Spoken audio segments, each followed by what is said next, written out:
السلام علیکم معزز سامعین، آج اردو اصناف ادب شاعری سے متعلق جو صنف میں پیش کرنے جا رہا ہوں جس کا نام غزل ہے، اس کا تعارف سب سے پہلے دیکھتے ہیں۔ غزل کا لفظ غزال سے نکلا ہے اور غزال ہرن کو کہتے ہیں۔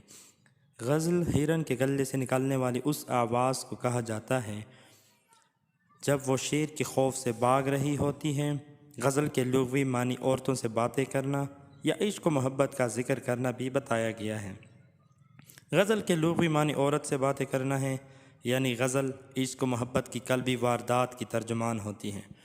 اصطلاح شاعری میں غزل سے مراد وہ صنف نظم ہے جس کا ہر ایک شعر الگ مضمون کا حامل ہو اور اس میں عشق و عاشقی کی باتیں بیان ہوئی ہوں، خواہ وہ عشق کے حقیقی ہو یا عشق مجازی۔ لیکن آج کل غزل میں عشق و عاشقی کے علاوہ دنیا کا کوئی بھی موضوع زیر بحث لایا جاتا ہے۔ اس کا آغاز فارسی زبان سے ہوتا ہے، لیکن اس سلسلے میں اس کے عربی زبان سے تعلق سے بھی انکار نہیں کیا جا سکتا، کیونکہ عربی صنف قصیدہ میں موجود تشبیب سے ہی غزل کی ابتدا ہوئی۔ غزل کے موضوعات میں بڑی وسعت اور رنگا رنگی ہوتی ہے۔ غزل اردو کی مقبول ترین صنف سخن ہے، اس کی مخصوص حیت ہوتی ہے۔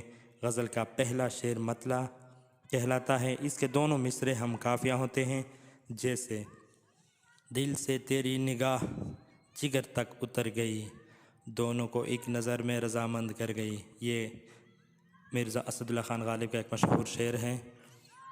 اس شعر میں اتر اور کر قافیہ ہیں اور ردیف گئی ہے۔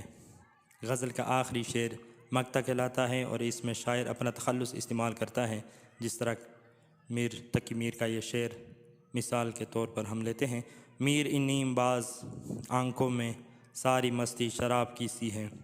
غزل کے پہلے شعر کو مطلع اور آخری شعر کو مقطع کہا جاتا ہے، جس میں عام طور پر شاعر اپنا تخلص استعمال کرتا ہے۔ غزل کا سب سے اچھا شعر بیت الغزل کہلاتا ہے۔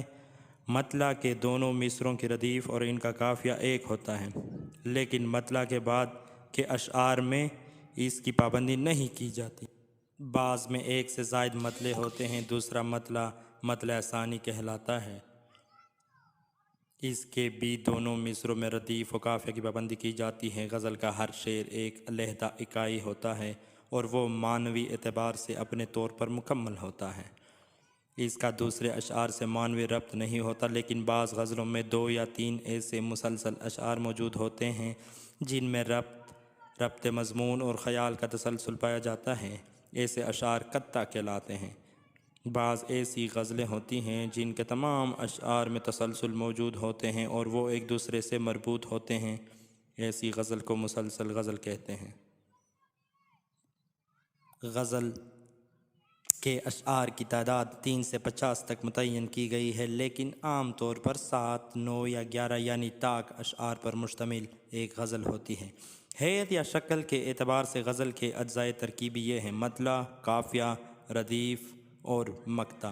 محمد قلی قطب شاہ، غواصی، نصرتی، ولی، میر، درد، آتش، ناسخ، غالب، مومن، حسرت، فانی، جگر، مجروح اور ناصر کاظمی وغیرہ اردو کے چند مشہور غزل گو شعراء ہیں۔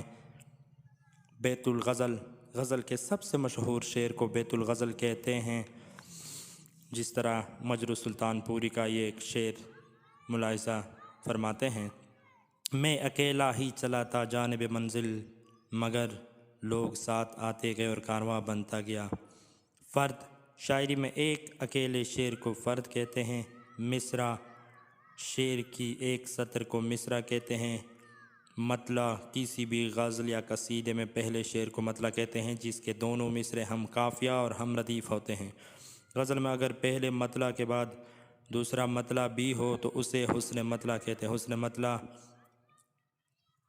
مطلع کے فوراً بعد آنے والے شعر کو کہتے ہیں۔ اسے زیب مطلع بھی کہا گیا ہے۔ اب دیکھتے ہیں مقطع۔ مقطع کے معنی قطع کرنا کے ہیں۔ چونکہ شاعر اپنی شاعری کے اختتامی شعر میں اپنا تخلص استعمال کرتا ہے، اسی آخری شعر کو مقطع کہا جاتا ہے۔ مثال کے طور پر نجف شیرازی کا مقطع دیکھیں: جب سے دیکھا تجھے حال یہ ہے میرا، مجھ کو کہتا ہے پاگل زمانہ۔ نجف